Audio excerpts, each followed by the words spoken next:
dictators free themselves, but they enslave the people. Now let us fight to fulfill that promise. Let us fight to free the world. It's 1940, and World War II rages across Europe. Adolf Hitler, a man feared and loathed by millions, has just conquered 6 countries in a matter of weeks. The world holds its breath, terrified. Meanwhile, across the Atlantic, the United States remains at peace with Germany, clinging to the hope that war can be avoided. They tread carefully, not wanting to provoke the man threatening to reshape the world. But there's one man who won't stay silent. Charlie Chaplin, the king of silent movies, a man who made millions by staying quiet, is about to speak out like never before. Hitler won't like it. However, Chaplin, for all his genius, was a man shrouded in controversy, exiled from America, accused of communist sympathies, and criticized for his tumultuous personal life. On the other hand, Hitler, with his brutal tactics, tapped into a nation's despair, manipulating hope to serve a monstrous agenda. 2 men, 2 mustaches, 2 visions of the world, born days apart. Both rose from poverty. Both were targeted by the FBI. And both share a mysterious story about their dead bodies. Join us to the incredible story of the Dictator and the Tramp. Chaplin versus Hitler. The story unfolds now.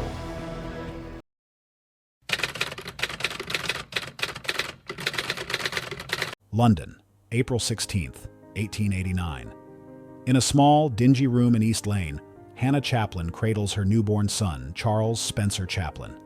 Outside, the streets of Victorian London teem with poverty and desperation. This is a place where dreams usually die, not begin. Just 4 days later, across the continent in the quiet border town in Austria, Clara Hitler welcomes her son, Adolf, into the world.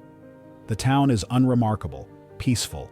No one could have guessed the impact this child would have on the world. Both boys are born into struggle, but their early years couldn't be more different. Charlie's father, Charles Chaplin Sr., is a moderately successful musician, but his talent for drinking soon outstrips his talent for performing. He abandons the family when Charlie is just a toddler, leaving Hannah to care for Charlie and his older half-brother Sidney. Hannah, a singer known by the stage name Lily Harley, struggles to support her sons. Her mental health is fragile, and as it declines, so does the family's situation. Young Charlie often goes hungry. Despite these hardships, Charlie finds comfort in observing the colorful characters on London streets. He watches the drunkards stumbling home, the policemen on their beats, the vendors selling their goods. Little does he know, he's building a repertoire that will one day make the world laugh. Meanwhile, in Austria, young Adolf's life seems more stable, but darkness lurks beneath the surface. His father, Alois Hitler, is a stern customs official with a quick temper and a heavy hand. The Hitler household is a battleground of wills. Adolf dreams of becoming an artist, but Alois has other plans. At school, young Adolf shows promise in some subjects but rebels against discipline. He becomes increasingly defiant, clashing with his teachers and struggling to find his place. His early years are marked by a growing sense of alienation and a burning desire for recognition. As Charlie sharpens his craft in the brutal world of vaudeville, Adolf faces a series of losses that will shape his worldview forever. In 1903, when Adolf is 14, his father dies. 3 years later, his beloved mother, Clara, succumbs to breast cancer. The angry young man is now alone in the world. Charlie, too, faces hardship. His mother's mental health deteriorates to the point where she can no longer care for her sons. Charlie and Sidney find themselves in and out of institutions. But where Adolf retreats into a world of bitterness and fantasy, Charlie discovers he has a gift. He can make people laugh. It becomes his shield, his way of coping with the harshness of the world. At just 5 years old, Charlie gets his first taste of the spotlight. His mother loses her voice during a performance at the Aldershot Canteen, and little Charlie, brave and full of energy, takes her place. The audience roars with laughter and applause. In that moment, a spark ignites inside him. This spark will one day light up the whole world, but not before it burns its creator. As Charlie grows older, he starts performing more. At the age of 10, he joins a clog dancing troupe called the 8 Lancashire Lads. He works hard, practices all the time. People start to notice this talented young boy with the big, expressive eyes.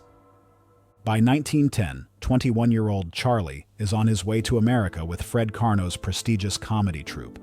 He's still poor, still struggling, but there's a spark of hope. On the ship, he stands at the rail, the vast ocean before him, a few coins in his pocket, and a dream in his heart, bigger than the ocean he's crossing. That same year, 21-year-old Adolf Hitler is living in a homeless shelter in Vienna, trying to make a living selling postcards of his paintings. His dreams of artistic glory have been shattered by 2 rejections from the Vienna Academy of Fine Arts. As 1914 approaches, the paths of these 2 men seem set. Charlie Chaplin is making a name for himself in the fledgling film industry of Hollywood. Adolf Hitler is adrift in Vienna, absorbing the city's toxic brew of nationalism and anti-Semitism. But the world is about to change. The guns of August are about to roar, and with them, the paths of those 2 men will shift in ways no one could have predicted. What roles will Chaplin and Hitler play in the coming storm? And how will the Great War shape their destinies? The stage is set for the next act in our incredible tale of the Dictator and the Tramp. 1914. The world stands on the brink of catastrophe. In the crowded film studios of Hollywood, Charlie Chaplin is about to create an icon. In the trenches of the Western Front, Adolf Hitler is about to find his twisted purpose. As Europe plunges into war, Chaplin is experimenting with a new character. It's February 7th, and he's preparing to film a short comedy called Mabel's Strange Predicament. He was told to put on a funny makeup, and the rest is history. Chaplin later recalled the moment. I had no idea of the character, but the moment I was dressed, the clothes and the makeup made me feel the person he was. I began to know him, and by the time I walked onto the stage, he was fully born. Baggy pants, tight coat, small hat, big shoes, and a tiny mustache. The little tramp is born, and with him, a revolution in cinema. This character, a vagrant with the dignity of a gentleman, will soon capture hearts around the world. Meanwhile, Hitler enthusiastically volunteers for the German army. The Austrian army rejects him due to poor physical fitness, but the German army accepts him. In the muddy trenches, he finds a sense of belonging he's always craved. As Chaplin's star rises in Hollywood, Hitler faces the brutal reality of war. He serves as a message runner, a dangerous job that brings him close to the front lines. Twice he's decorated for bravery, receiving the Iron Cross, an uncommon honor for a corporal. By 1918, Chaplin is one of the most famous men in the world. His little tramp has become a symbol of resilience in the face of adversity. Chaplin signs a $1 million contract with First National Pictures, an astronomical sum at the time. He's now earning $10,000 a week, a far cry from the days of eating raw fish heads in London's slums. That same year, Hitler lies in a military hospital in Passewalk, temporarily blinded by a British gas attack. It's here, as Germany surrenders, that his infamous worldview crystallizes. In 1919, Chaplin co-founds United Artists with Mary Pickford, Douglas Fairbanks, and D.W. Griffith. This revolutionary move gives artists control over their work in an industry dominated by powerful studios. As the 1920s dawn, those 2 men stand at very different crossroads. Chaplin is on top of the world, but the coming of sound in movies threatens to topple the king of silent comedy. Hitler, filled with bitterness over Germany's defeat, is about to enter the murky world of far-right politics. In 1921, Chaplin directs and stars in The Kid, his first full-length film as a director. It's a masterpiece, blending comedy and pathos in a way never seen before. The little tramp, caring for an abandoned child, touches hearts worldwide. The film grosses over $2.5 million, a staggering amount for the time. That same year, Hitler becomes the leader of the Nazi Party. His fiery speeches, full of anger and promises of German renewal, begin to draw crowds. The failed artist has found his canvas, the discontent of the German people. Hitler's Nazi Party attempts a coup in Munich in 1923, known as the Beer Hall Putsch. It fails spectacularly, and Hitler is arrested. But the trial turns Hitler into a national figure. He uses his time in Landsberg prison to dictate Mein Kampf to his loyal follower, Rudolf Hess. In 1925, Chaplin releases The Gold Rush, considered by many as the apex of silent comedy. Chaplin later said he wanted to be remembered for this film above all others. That same year, the first volume of Hitler's Mein Kampf is published, outlining his disturbing vision for Germany's future. Two men using words and images to shape the world. One spreads laughter and hope. The other sows the seeds of hatred and despair. As the Roaring Twenties come to a close, storm clouds gather. The Great Depression is about to shake the world to its core. How will it affect the tramp and the would-be dictator? And as sound revolutionizes cinema, will Chaplin's voice finally be heard? The stage is set for a decade that will change everything. The 1930s start with a world in chaos. The Great Depression has left millions unemployed and desperate. In this climate of fear and uncertainty, both Chaplin and Hitler face new challenges and opportunities. 1931. While soup kitchens overflow and banks close their doors, Charlie Chaplin takes a massive gamble. He releases City Lights, a silent film in the age of talkies. It's a love story between the tramp and a blind flower girl, filled with Chaplin's signature blend of comedy and pathos. Critics predict disaster. How can a silent film compete in the era of sound? But Chaplin proves them wrong. City Lights becomes a critical and commercial smash hit. Albert Einstein attends the Hollywood premiere. Upon meeting Chaplin, Einstein says, "What I most admire about your art is your universality. You don't say a word, yet the world understands you." Chaplin replies, "True. But your glory is even greater. The whole world admires you, even though they don't understand a word of what you say." Meanwhile, in Germany, Adolf Hitler's voice echoes through beer halls and city squares. His speeches, full of anger and promises, resonate with a nation on its knees. In 1932, the Nazi Party becomes the largest in the German parliament. But Hitler wants more than just a parliamentary plurality. He aims for absolute power. January 30th, 1933. A date that will live in infamy. President Hindenburg appoints Hitler as chancellor, thinking he can control the Nazi leader. It's a fatal miscalculation. Hitler moves quickly. On February 27th, the Reichstag building is set on fire.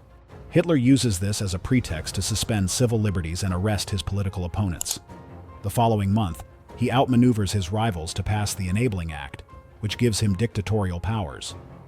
Political parties are banned, trade unions are dissolved, and a reign of terror begins against Jews and other perceived enemies of the state. By August 1934, with Hindenburg's death, Hitler combines the offices of Chancellor and President, declaring himself Führer and Reich Chancellor. The Third Reich is born, and democracy in Germany is dead. Chaplin, watching these events from Hollywood, is deeply troubled. He sees in Hitler a dark reflection of his own power to captivate audiences. But where Chaplin uses this power to spread joy, Hitler weaponizes it to propagate hate. As Hitler tightens his grip on Germany, Chaplin begins work on his most ambitious and controversial film yet. The Great Dictator will directly satirize Hitler and the Nazi regime. It's a huge risk. The United States is still officially neutral, and many in Hollywood are wary of alienating the German market. But Chaplin is determined.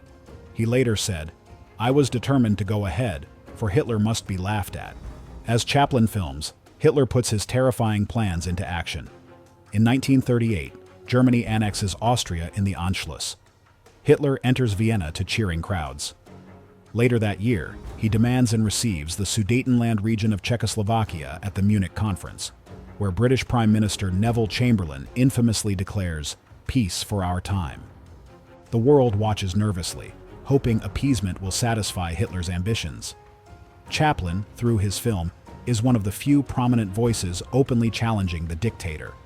But even as he works on his boldest artistic statement, Chaplin's personal life is causing scandal. In 1936, he marries Paulette Goddard. She claims to be 26, but many suspect she's younger.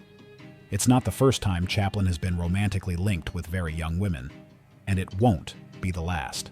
As the decade nears its end, both men stand at the height of their powers. Hitler has transformed from a failed artist to the Führer of Nazi Germany. Chaplin has evolved from a silent clown to an artist ready to use his voice for more than just entertainment. September 1st, 1939. Germany invades Poland. World War II begins. 2 days later, Britain and France declare war on Germany. Chaplin rushes to complete The Great Dictator. The world is about to see the tramp take on the dictator in the most direct confrontation yet between art and tyranny.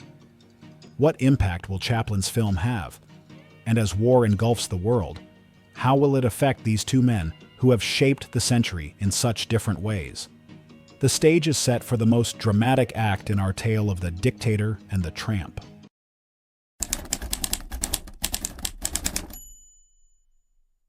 As the 1940s dawn, the world is at war. Hitler's armies are sweeping across Europe, while in Hollywood, Chaplin is preparing to fire back with the most powerful weapon at his disposal: satire. October 15th, 1940. The Great Dictator premieres. It's Chaplin's first true talking picture, and he uses his voice to deliver a powerful message. In the film, Chaplin plays dual roles: Adenoid Hinkle, a thinly veiled caricature of Hitler, and a Jewish barber who resembles Chaplin's famous tramp character. The film's climax comes with a passionate speech denouncing dictatorship and calling for peace and human dignity. Chaplin, out of character, looks directly into the camera and pleads for a better world. It's a stunning moment, the comedian becoming a voice of moral authority. The film is a hit, but it's also controversial. Some praise Chaplin's bravery, while others accuse him of violating America's neutrality. The film adds to the FBI's existing concerns about Chaplin. J. Edgar Hoover, the powerful head of the FBI, had been keeping a file on Chaplin since 1922, primarily focusing on his political activities and associations. Meanwhile, the real Hitler is said to have watched the film twice, in private. His reaction is not recorded, but one can imagine the dictator's fury at being so boldly mocked. The film was banned in Germany and all Nazi-occupied. As The Great Dictator plays in theaters, Hitler's war machine rolls across Europe. France falls in June 1940. By 1941, German forces are deep into the Soviet Union in North Africa. December 7, 1941. Japan attacks Pearl Harbor, and the United States enters the war. Hollywood mobilizes to support the war effort, but Chaplin's outspoken political views are now under greater scrutiny. Throughout the war years, Hitler's true nature becomes ever more apparent. Reports of mass killings and concentration camps begin to emerge. The Holocaust, the systematic murder of 6 million Jews, is underway. Chaplin is horrified. He later said that if he had known the true extent of the Nazi atrocities, he could never have made The Great Dictator. The reality was beyond satire. As Allied forces push back against the Axis powers, both Chaplin and Hitler face mounting pressures. Chaplin's political activities and his relationships with much younger women have made him a controversial figure in America. In 1943, he marries Una O'Neill. He's 54, she's 18. The age difference scandalizes many, including Una's father, the playwright Eugene O'Neill, who disowns his daughter. That same year, a paternity suit is filed against Chaplin by Joan Barry, a young actress. Despite blood tests proving Chaplin isn't the father, the court orders him to pay child support. The case damages Chaplin's reputation. Years later, it will lead to changes in California paternity law. Hitler, facing military defeats on all fronts, becomes increasingly erratic. His decisions become more desperate and delusional as the Reich he proclaimed would last 1,000 years begins to crumble. April 30th, 1945. With Soviet forces approaching Berlin, Hitler commits suicide in his bunker, alongside his new wife, Eva Braun. The war in Europe ends shortly after. The dictator who sought to conquer the world dies a broken man in the ruins of his capital. Chaplin, however, faces a different kind of battle. The end of the war brings no peace for the comedian who dared to mock Hitler. His outspoken left-wing views and unorthodox personal life have made him a target in the emerging Cold War atmosphere. In 1947, Chaplin releases Monsieur Verdoux, a dark comedy about a man who marries and murders women for money. The film is a sharp critique of capitalism, arguing that the businessman and the mass murderer are not so different. It's a commercial failure and further damages Chaplin's reputation in America. Meanwhile, the world is grappling with the aftermath of Hitler's reign. The Nuremberg trials bring Nazi war criminals to justice, revealing the full extent of the regime's atrocities. The shadow of the Holocaust looms large over post-war Europe. Two men, born in the same week, have shaped the world in vastly different ways. One through terror and war, the other through art and laughter. But as the post-war era begins, the little tramp will face his own exile. As the dust settles on World War II, the world begins the long process of healing. But for Charlie Chaplin, a new war is just beginning. In post-war America, fear of communism is growing. The House Un-American Activities Committee begins investigating communist influence in Hollywood. Chaplin, with his left-wing views and calls for a second front to help the Soviet Union during the war, becomes a prime target. 1952. Chaplin sails to London for the premiere of his film Limelight. But while he's away, the U.S. Attorney General makes a shocking move. He revokes Chaplin's re-entry permit. The man who made America laugh for 4 decades is now effectively exiled from the country he called home. Rather than fight the decision, Chaplin settles in Switzerland. He declares, "I would not go back to America even if Jesus Christ was president." The little tramp becomes a man without a country. Meanwhile, the world is still grappling with Hitler's legacy. The Nuremberg trials have brought Nazi war criminals to justice, but the full horror of the regime continues to unfold. The Cold War intensifies, with the world divided between capitalist and communist blocs. In 1957, Chaplin releases A King in New York, a satirical film that critiques many aspects of American society, including the anti-communist witch hunts. The film is banned in the United States, further widening the gulf between Chaplin and his former home. As Chaplin begins his life in exile, a strange echo of Hitler emerges. Neo-Nazi groups begin to form, keeping alive the hateful ideology of the defeated dictator. The world realizes that defeating Hitler militarily was one thing. Eradicating his ideas is another challenge entirely. 1972 marks a turning point for Chaplin. The Academy of Motion Picture Arts and Sciences decides to honor Chaplin with an honorary Oscar for his lifetime contribution to film. There's just one problem. The ceremony is in Los Angeles. After 20 years in exile, Charlie Chaplin returns to America. He's nervous. Will there be protests? Boos? Instead, something magical happens. As Chaplin takes the stage at the Academy Awards, the entire audience rises to their feet. They applaud, and keep applauding. For a full 12 minutes, Hollywood pays tribute to its prodigal son. Chaplin is overcome with emotion. The little tramp, now an old man, basks in the love he thought he'd lost forever. In his acceptance speech, Chaplin says, "Words seem so futile, so feeble. I can only say thank you for the honor of inviting me here and your wonderful, sweet people. Thank you." 1975 brings another honor. Chaplin is knighted by Queen Elizabeth II. The workhouse boy from London is now Sir Charles Chaplin. On Christmas Day, 1977, Charlie Chaplin dies peacefully in his sleep at his home in Switzerland. He's 88 years old. The world mourns the loss of a cinematic giant. But incredibly, Chaplin's story doesn't end with his death. In March 1978, grave robbers steal Chaplin's body from the cemetery in Coursier-sur-Vevey. For 11 weeks, the world wonders, what happened to Charlie Chaplin? Finally, the police catch the culprits. 2 unemployed mechanics who had hoped to get ransom money from Chaplin's family. Chaplin's body is recovered and reburied, this time under 6 feet of concrete. As for Hitler, his body was never found, having been burned shortly after his suicide. But the mystery surrounding his demise spawned countless conspiracy theories, with alleged sightings of the dictator in South America for decades after the war. Today, Charlie Chaplin is remembered not just as a filmmaker, but as an icon. His little tramp is a symbol of resilience, of fighting against the odds, of finding humor in the darkest times. Chaplin's films continue to be celebrated, studied, and enjoyed around the world. Hitler, conversely, has become synonymous with evil. His name is invoked as a warning, a reminder of the depths of human cruelty and the dangers of unchecked power and ideology. Charlie Chaplin and Adolf Hitler, the tramp and the dictator, both born in the same week. Their intertwined stories serve as a stark reminder of the power of individuals to change the world, for better or for worse. They show us the thin line between comedy and tragedy, between love and hate, between unity and division. As we face the challenges of our own time, perhaps we can learn from their stories. In Chaplin's own words, from his final speech in The Great Dictator. You, the people, have the power to create machines, the power to create happiness. You, the people, have the power to make this life free and beautiful, to make this life a wonderful adventure.